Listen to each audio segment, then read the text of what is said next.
L'histoire de Lady Diana Spencer, plus connue sous le nom de Princesse Diana, fascine toujours autant, plus de 2 décennies après sa mort tragique à Paris en 1997. Icône de la compassion, de la beauté et de la rébellion silencieuse contre les conventions royales, elle reste un symbole universel de fragilité et de courage. Pourtant, parmi les innombrables rumeurs et théories qui entourent sa vie, une persiste avec une force troublante, celle de l'existence d'un enfant secret, né bien avant le prince William et le prince Harry. Depuis des années, certains témoins, documents confidentiels et fuites supposées évoquent la possibilité qu'un fils aîné de Diana ait vu le jour en secret, sous la plus stricte confidentialité du palais de Buckingham. Un fils que la princesse aurait dû abandonner pour protéger la monarchie et dont l'existence aurait été effacée des archives officielles. Les origines d'une rumeur interdite, tout commence bien avant la naissance du prince William, à une époque où Diana Spencer n'était encore qu'une jeune fille issue de la noblesse campagnarde anglaise. Née en 1961 dans une famille aristocratique respectée mais endettée, la jeune Diana grandit à Althorpe, la vaste demeure familiale du comté de Northamptonshire. Elle fréquente des pensionnats huppés, se montre douce, timide, rêveuse, une adolescente sans histoire, dont le destin semble pourtant déjà orienté vers les cercles de la haute société. Lorsqu'elle rencontre le prince Charles pour la première fois en 1967, elle n'a que 16 ans. Il en a 29, sort alors avec sa sœur Sarah Spencer et ne prête guère attention à la cadette. Ce n'est qu'en 1980, alors que Charles subit la pression de la famille royale pour se marier, que Diana réapparaît dans son horizon. Elle incarne l'innocence, la jeunesse, la pureté, des qualités qui plaisent à la reine-mère et à la presse. Mais derrière cette façade immaculée, un protocole discret mais strict s'impose. Avant toute union officielle avec l'héritier du trône, la jeune femme doit se soumettre à une batterie d'examens médicaux. Une vérification médicale aux frontières de l'éthique. En 1969, selon plusieurs sources indirectes relayées par des journalistes d'investigation, le service médical royal exige de s'assurer que la future princesse est capable d'enfanter. À l'époque, cette pratique n'est pas rare dans les mariages royaux européens. La lignée et la fertilité sont considérés comme des impératifs d'État. Les examens, menés dans la plus grande discrétion dans une clinique londonienne, auraient été supervisés par un gynécologue proche du palais. C'est dans ce contexte que naît la rumeur d'une expérience médicale qui aurait mal tourné. Selon un rapport confidentiel cité dans un ouvrage paru en 2002, The Hidden Son of Diana, auteur anonyme, une simulation d'insémination artificielle aurait été pratiquée pour vérifier la compatibilité biologique entre Diana et Charles. L'embryon créé à cette occasion devait être détruit immédiatement après l'opération.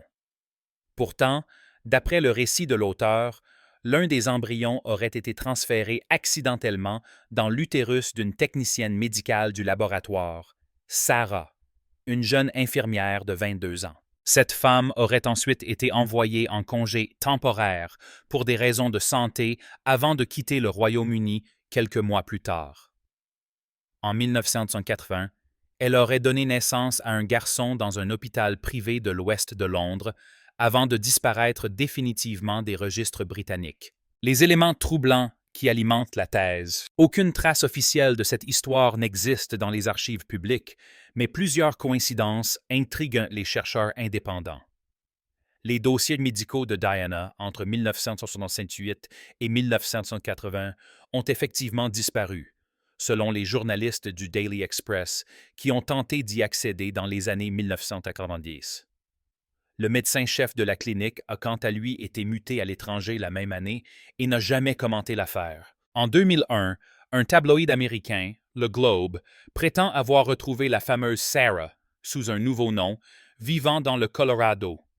La femme aurait confirmé, hors enregistrement, qu'elle avait donné naissance à un fils né d'un couple très connu du Royaume-Uni. L'enfant, prénommé Simon, aurait grandi sans connaître sa véritable origine, avant que sa mère, malade, ne lui révèle la vérité peu avant sa mort. Les journalistes qui ont enquêté à l'époque parlent d'un dossier dérangeant, mais impossible à prouver. Pourtant, plusieurs détails de cette histoire concordent avec le calendrier médical supposé de Diana avant son mariage avec Charles. Les examens de fertilité, les séjours hospitaliers discrets et les zones d'ombre dans ses documents de santé. Un secret d'État potentiel. Si cette hypothèse s'avérait fondée, elle constituerait l'un des plus grands scandales de la monarchie moderne. La couronne britannique, obsédée par la préservation de son image et par la pureté de la lignée royale, n'aurait pu tolérer qu'un enfant naisse en dehors de tout cadre matrimonial et médiatique. À la fin des années 1970, les enjeux politiques autour de la succession étaient considérables. Le prince Charles devait absolument se marier à une femme jugée digne et vierge. Un enfant né avant les noces, même dans un contexte médical non conventionnel, aurait remis en cause cette image et menacé l'équilibre fragile de la monarchie.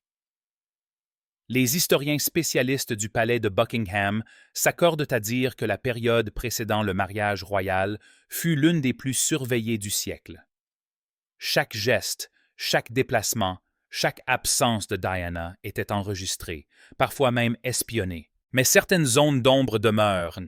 Des semaines entières de 1969 restent sans trace dans les journaux de bord officiels.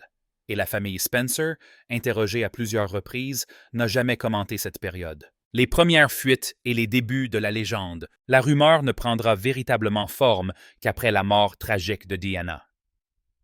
Dans les années 2000, Internet devient le terrain fertile des théories non officielles.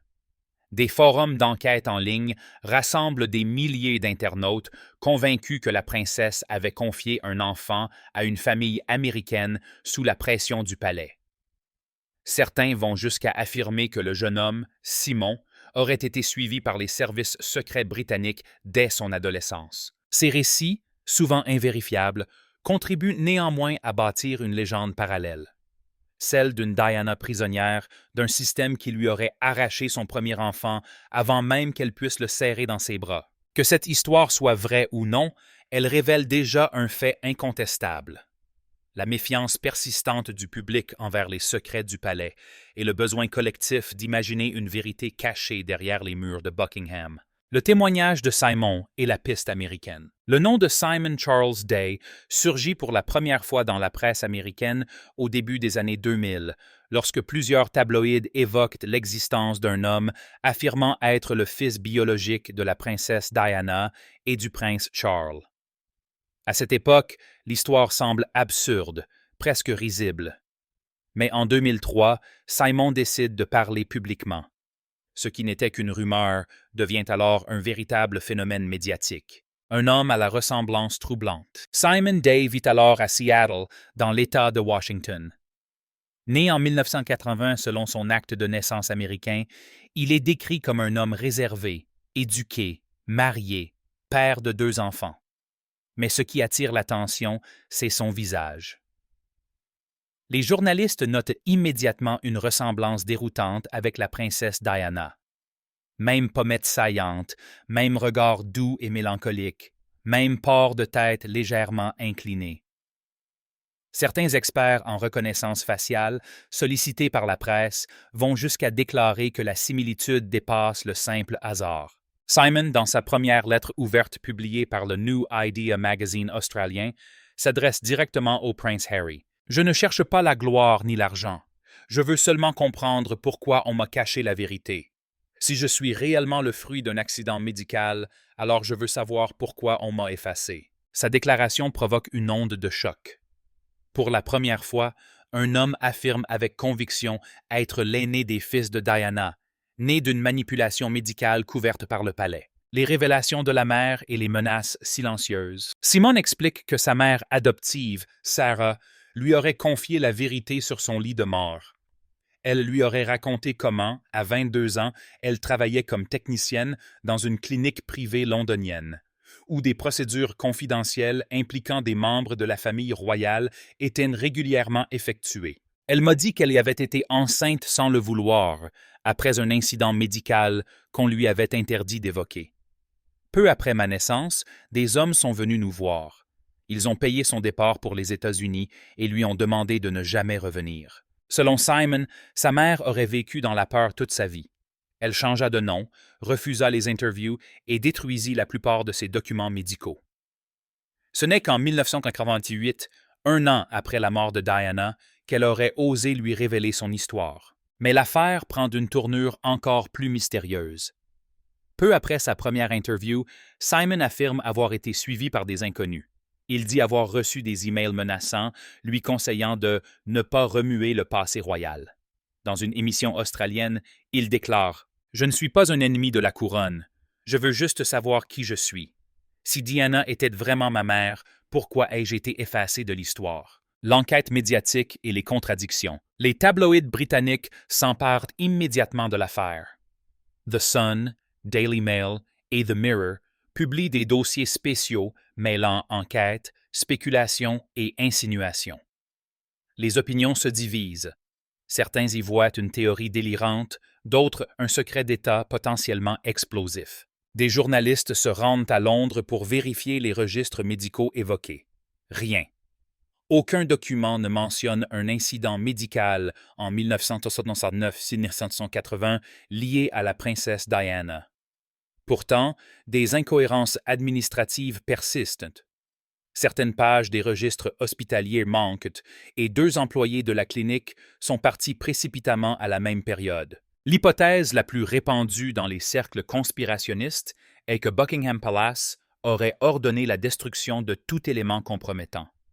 D'autres avancent que Simon aurait été manipulé par des groupes cherchant à déstabiliser la monarchie britannique à la veille du jubilé de la reine. Malgré tout, un fait intrigue. Simon produit une photographie ancienne montrant sa mère enceinte, datée de 1969, dans un bâtiment médical londonien. L'image, authentifiée par des experts en photographie, ne prouve rien, mais entretient le doute. Le silence du palais et l'impact médiatique. Buckingham Palace réagit avec la froideur habituelle. Nous ne commentons pas les théories non fondées. Aucune enquête officielle n'est ouverte. Aucune vérification ADN n'est autorisée. L'affaire est classée dans la catégorie des rumeurs infondées. Mais le silence du palais produit l'effet inverse. Dans l'opinion publique, le refus de répondre est perçu comme un aveu implicite. Des milliers de courriers affluent vers les médias, réclamant une analyse génétique indépendante. Simon se dit prêt à se soumettre à un test ADN à condition que les princes William ou Harry y participent. Les héritiers du trône, eux, ne répondent jamais. En 2005, un journaliste du National Examiner affirme avoir prélevé un échantillon de cheveux appartenant à Simon pour le comparer à des mèches de Diana vendues aux enchères.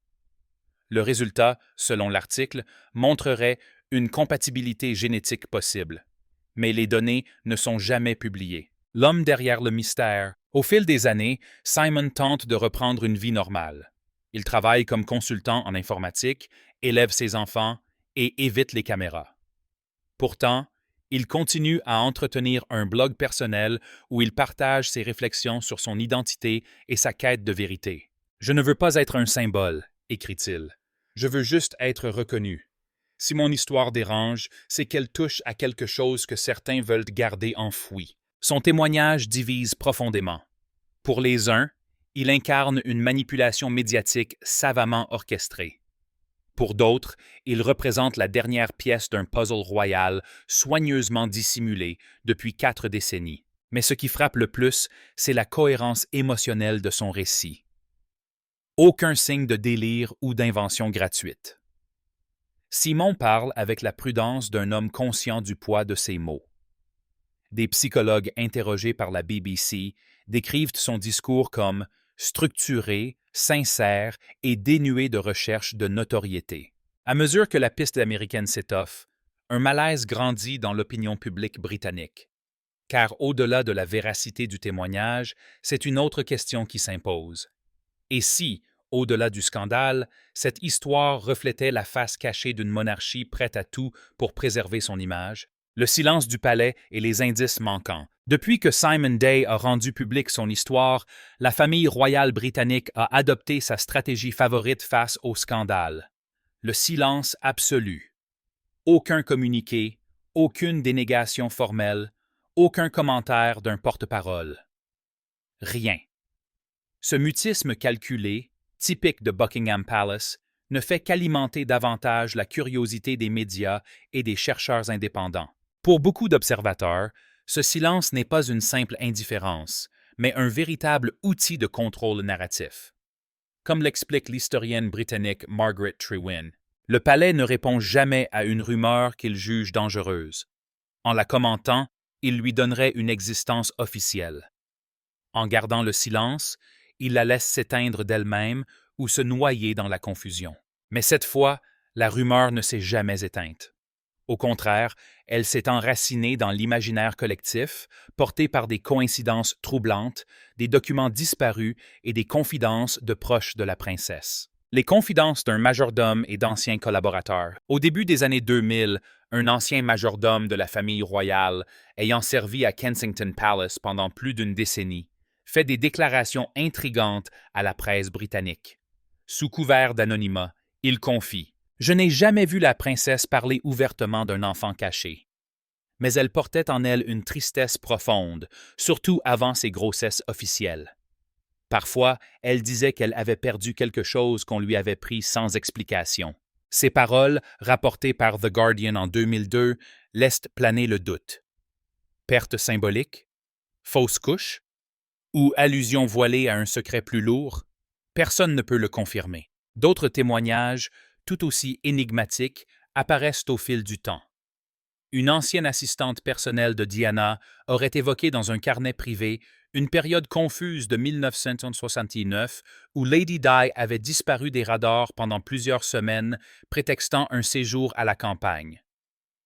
Aucun média n'a jamais pu retracer précisément où elle se trouvait à ce moment-là. Ces zones d'ombre alimentent la fascination. Et lorsque des rumeurs d'un enfant caché circulent, ces absences inexpliquées prennent soudain un sens nouveau. Les journaux intimes et les lettres de la princesse. Après la mort tragique de Diana en août 1997, plusieurs de ces journaux intimes sont récupérés par son frère, Charles Spencer, et par ses avocats. Certains extraits, rendus publics en 1998, révèlent une femme tourmentée, prisonnière d'une institution qu'elle juge froide et sans âme. Dans une note datée de 1996, Diana écrit « Le passé ne me laisse pas en paix. Il y a des choses que je ne peux pas dire, même à mes enfants. Ce que j'ai perdu me hante encore. » Ces phrases sont interprétées de 1000 façons. Un regret amoureux, un secret politique, ou une référence à cet enfant dont certains affirment qu'elle aurait été séparée de force. Les chercheurs qui ont eu accès à ces carnets évoquent également la disparition mystérieuse de plusieurs pages.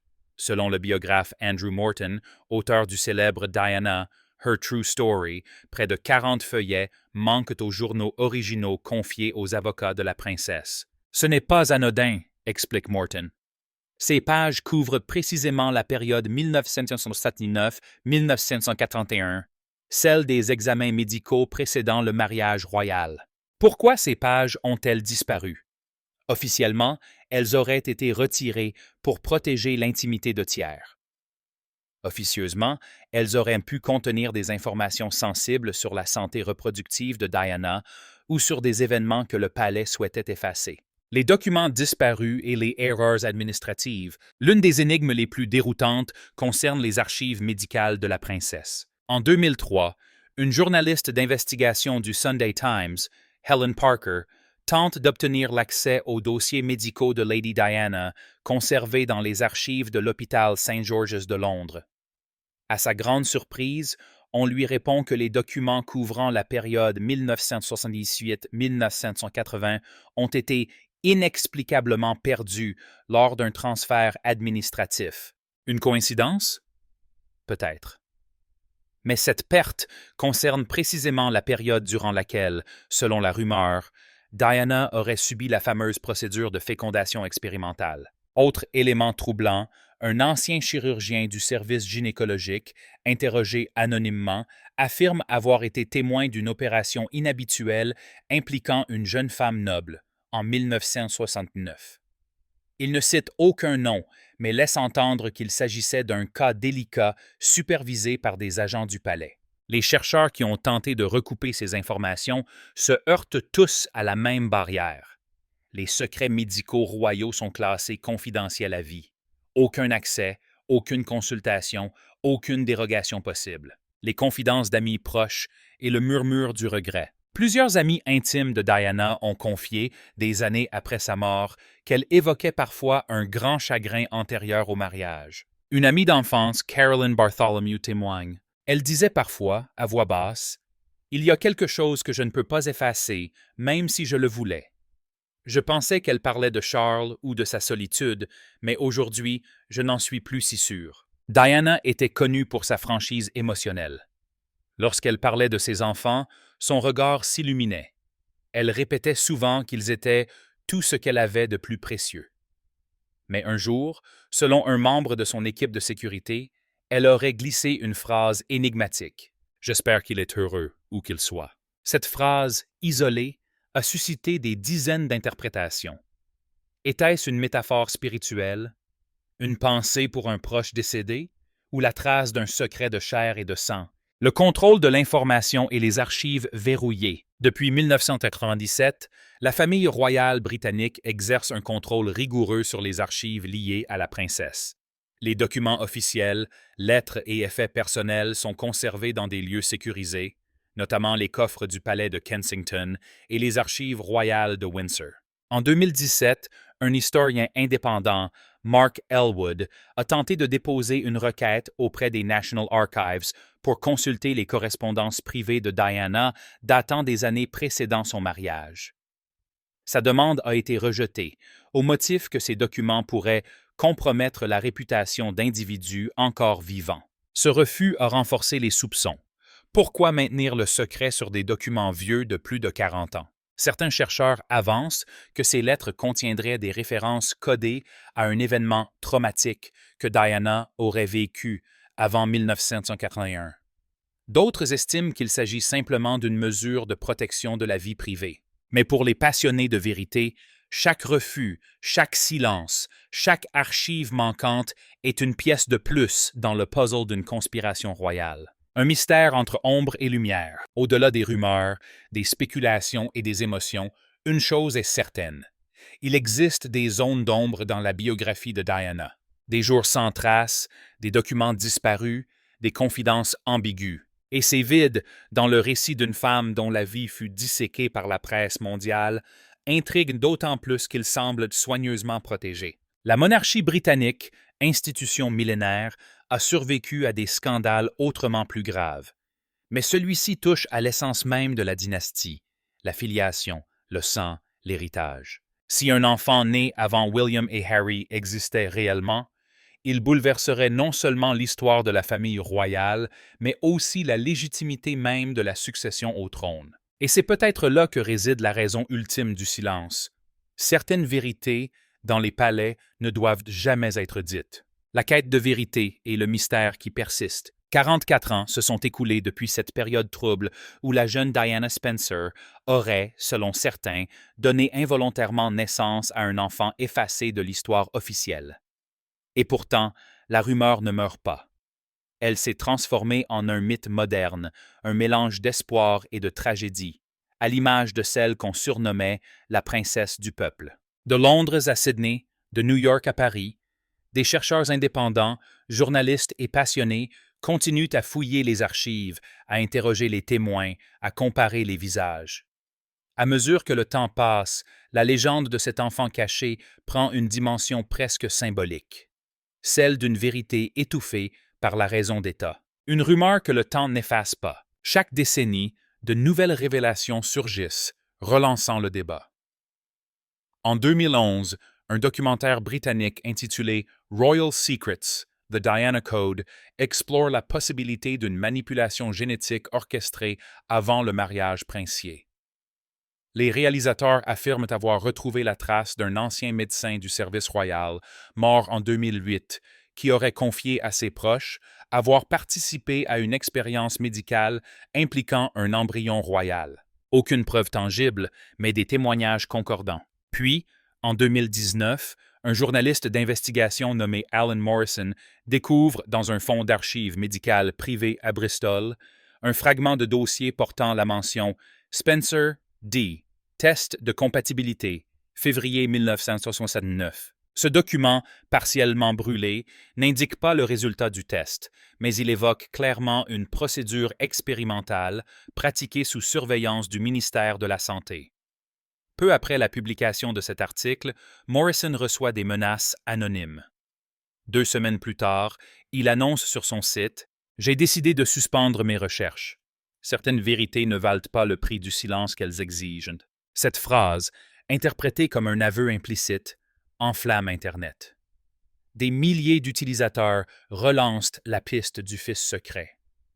Des vidéos circulent, des forums d'analyse comparent les traits de Simon à ceux de William et Harry à l'aide d'outils d'intelligence artificielle. L'ère numérique et la traque visuelle. Avec les technologies modernes, l'enquête prend une tournure inédite. En 2023, une équipe d'ingénieurs en IA, basée à Toronto, utilise un programme d'analyse biométrique pour comparer les photographies de Simon Charles Day avec celles de la princesse Diana et du prince Charles. Résultat, une compatibilité morphologique de 87% avec des points communs significatifs au niveau de la structure osseuse, du regard et du contour du visage. Les chercheurs précisent que cette ressemblance n'est pas une preuve scientifique, mais un indice troublant.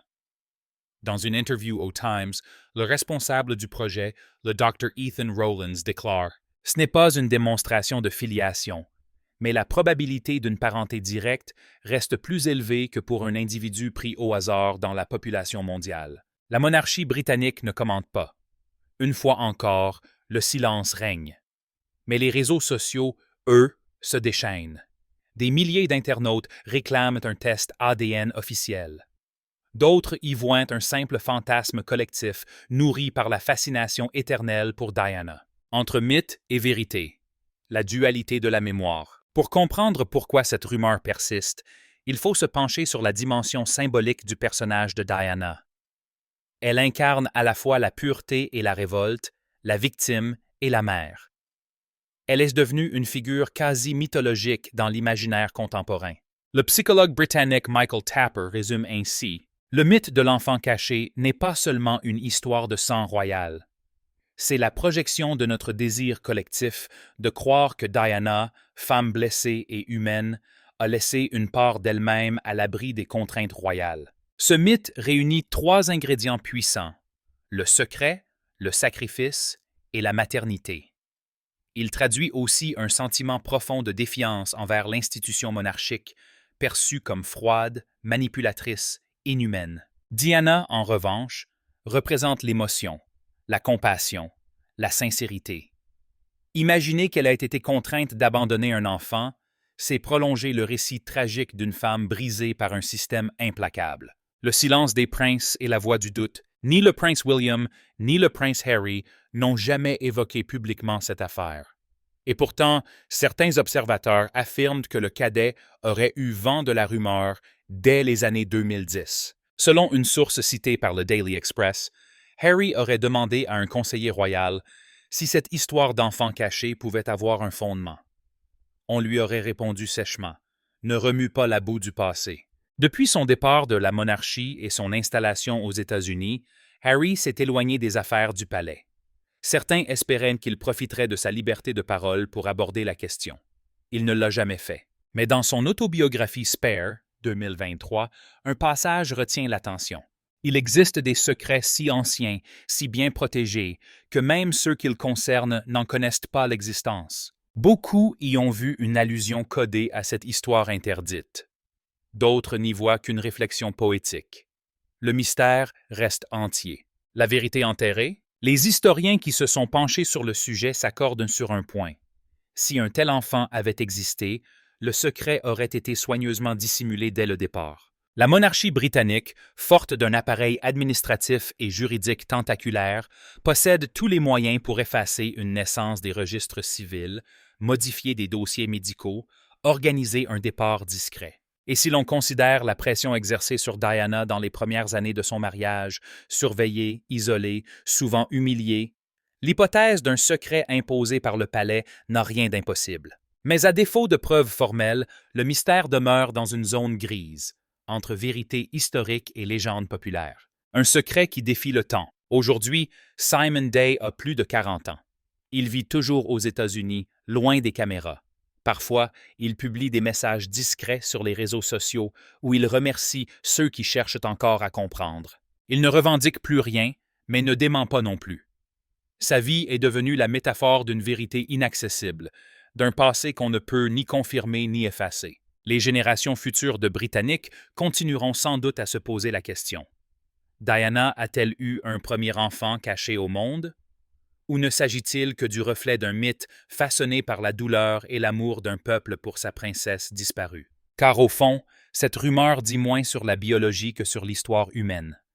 Celle d'une femme qui, jusqu'à sa mort, a cherché à concilier cœur et devoir, vérité et silence. Le mystère Diana, éternel et insaisissable. Presque 30 ans après sa mort, la princesse Diana continue à hanter la mémoire collective.